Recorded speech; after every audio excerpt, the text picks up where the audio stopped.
每一日都過得輕鬆自在，活得聰明一啲。草報紙廣邀專業人士分享猶如草本植物般自然實用嘅生活智慧。草本生活家12月24號嘅草本生活家繼續有放射學專科醫生 Dr. Weldon Liu 廖醫生咧同我哋傾下偈嘅。Hello， 廖醫生。大家好。好啦，今集咧要講嘅嘢咧，我自己咧或者我自己屋企人咧，經常都會遇到意外嘅受傷啊。咁我屋企小朋友比較多啦，咁有時喺學校碰碰撞撞啊，同啲同學仔玩嘅時候咧，都可能會扭親腳啊、腫咗啊、痛幾日啊。咁有時都唔知道，喂，弊啦，腫咁耐嘅，係咪需要去照個 X-ray 啊，或者點樣去諮詢個家庭醫生咧？咁樣咁啊，想睇下廖醫生喺呢方面咧，可以俾到啲乜嘢意見我哋啊？好啊，大家一齊傾下偈啊！好啦，扭親先啦，我就成日腳腕咧都會即係行下唔小心扭親咁樣，或者做下一啲彈跳嘅動作咧就會扭親。係咪腫咗就即係代表你有骨裂或者係斷嘅一啲風險咧？其實唔一定嘅，每一次都要睇下你嘅情況。好多時咧，我哋會叫大家究竟企喺度嘅時候可唔可以 weight bearing， 又或者你行嘅時候有冇咩特別嘅問題？如果傷勢唔嚴重嘅話，其實好多我哋華人呢，只要追啲藥膏啊，唞翻幾日呢，就已經 OK。咁當然啦，如果真係懷疑有骨折有 fracture 嘅話呢，就要照 X 光做影啦。如果 X 光照到真係有骨裂同埋有啲好複雜嘅問題呢，仲要進一步去照呢個電腦掃描 CT scan 嘅。至於另外一個方向啦，如果其實冇骨折，不過懷疑大家嗰啲筋腱啊扭親之外，除咗 spring 之外，可能會撕裂，甚至成條斷咗嘅話呢，咁大家有兩個工具可以考慮嘅。第一個就係超聲波，第二個呢就係磁力共振。照超聲波比較容易去安排，亦都照嘅時間呢係冇咁長。磁力共振嘅話，基本上係個所謂嘅 gold standard。如果真係揾到個外科醫生，揾到個骨科醫生，係會進行一啲手術嘅治療嘅話呢，通常佢哋都會要求有個磁力共振嘅測試嘅。咁我自己平時扭親腳啦，或者小朋友啦，佢未必知道，我點知道到底係骨有事啊，定係啲肌肉有事啊咁樣？咁有冇先後次序話，即係做咗 X 光先，我照咗 X 光，原來唔係骨有事啦，我先至去做超聲波，有冇咁樣講法呢？我諗最初係究竟你覺得嚴唔嚴重呢？第二就係究竟你覺得係骨頭方面有問題多啲，定係啲筋腱？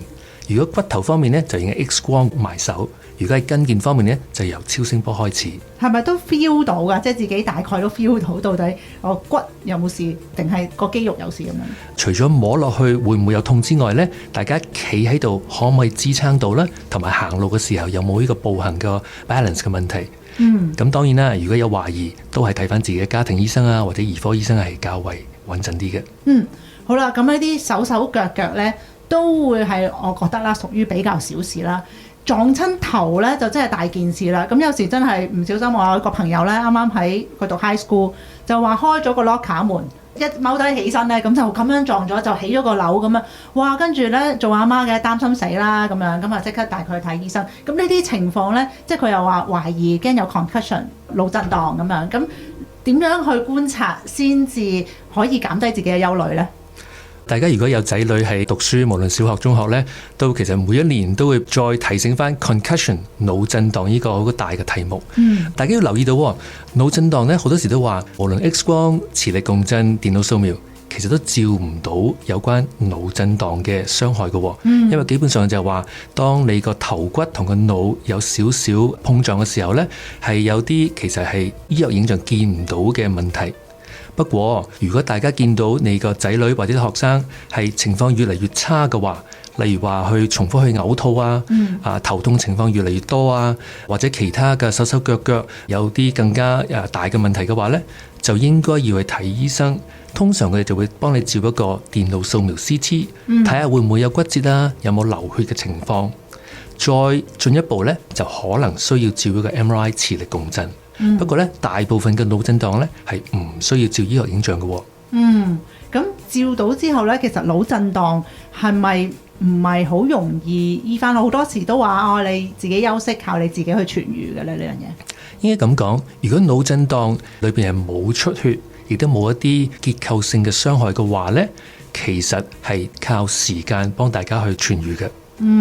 總之萬事都小心啦，撞親嘅話咧就都可大可小嘅。咁頭先講到啦，撞親啊、扭親啊、手手腳腳同埋撞到個頭啦，咁呢啲如果見到係腫啊或者持續嘅痛楚，就一定要去睇醫生啦。咁有啲乜嘢情況，我哋平時未必係咁為意，覺得哎呀冇咩事啦，未必咁大件事嘅咁樣。但係其實喺你醫生嘅角度嚟講，覺得都有機會可能都會比較嚴重嘅，就要即刻去睇醫生或者去急症室咧。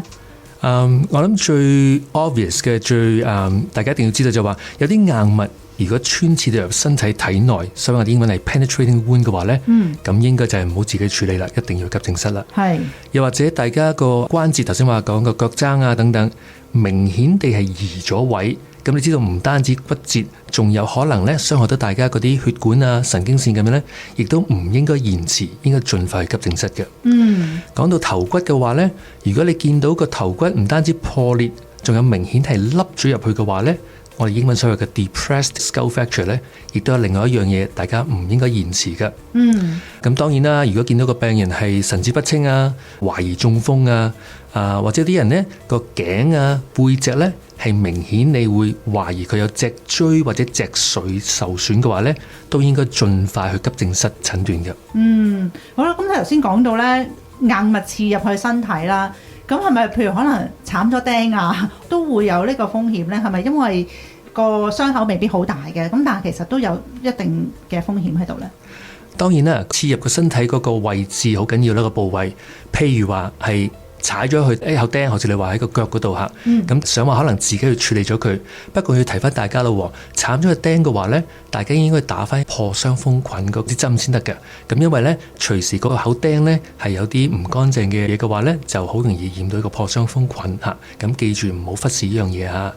即係唔好以為好小事啊！咁其實呢，當有嘢即係刺入咗身體嘅時候呢，大家就一定要留意翻啦。咁啊，盡快去求醫啦。咁好多謝廖醫生呢，同我哋分享咗呢，當我哋唔小心意外整親啊，或者屋企小朋友呢撞親啊、扭親嘅時候，應該點樣做啦？咁啊，下一個星期呢，我哋繼續請阿廖醫生上嚟呢，就講關於我呢啲年紀開始呢，即係就會面對到嘅一啲長期痛症啊，比如肩頸啊，或者係打工仔啊，成日都會頸筋膊痛啊，或者腰骨嗰啲有事。咁我哋下一集呢，再詳細講下呢方面嘅資料咯，好唔好？好啊，我祝大家聖誕快樂，同埋一個好安全嘅假期。多謝。